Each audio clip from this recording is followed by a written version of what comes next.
และจำได้บ่ว่าเฮานั้นผูกพันหลายครั้งที่น้อยใจและบ่เข้าใจกันแต่ก็นั้นก็ยังให้อภัยเวลาจะผ่านไปนานหลายปีแต่เพื่อนคนนี้ยังจำทุกคำสัญญาบอกว่าจะโดนเท่าใดจะเก็บเอาไว้ทุกความทรงจำทุกการกระทำที่เรานั้นได้สร้างกันมาต้องขอขอบใจที่เรานั้นได้พบกันทุกคืนและวันพวกเรานั้นยังห่วงหาจะทุกข์และสุขเราทุกคนช่วยกันฝันฝ่าก็ลืมสัญญาที่ให้ไว้นั้นแน่นอน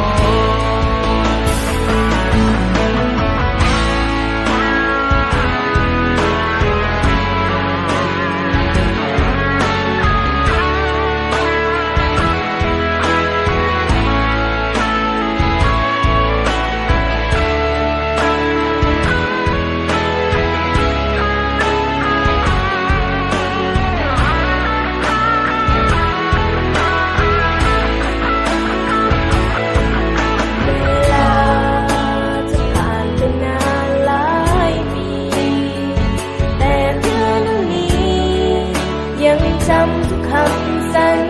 ญาบอกว่าจะดนเท่าใด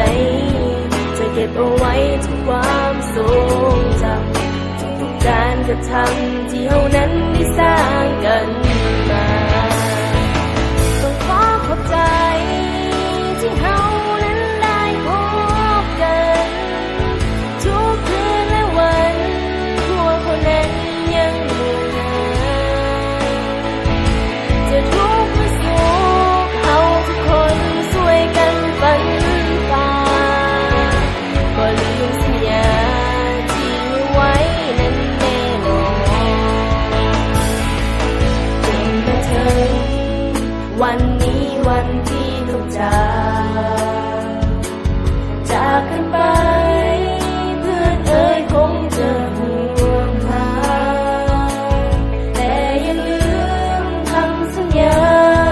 ว่าจะกลับมาพบกันในวันใหม่ถึงอย่างใดพวกเขาจะบ่ลืมกันบ่ลืมสัญญาจะกลับมา